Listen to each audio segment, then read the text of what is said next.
This video provides you with instructions of various exercises you can begin doing months before your total joint surgery. Research has shown that doing exercises before surgery, along with getting education about surgery expectations, may improve functional outcomes, decrease anxiety, lower your risk of complications, as well as get you out of the hospital sooner.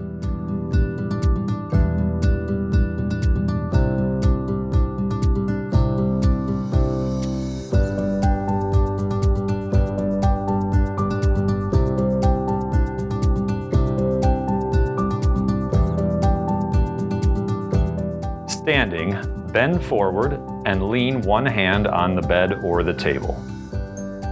Let the other arm dangle and completely relax. Holding a small weight or soup can in the hand may help you relax the arm more easily. Do each movement for 1 minute.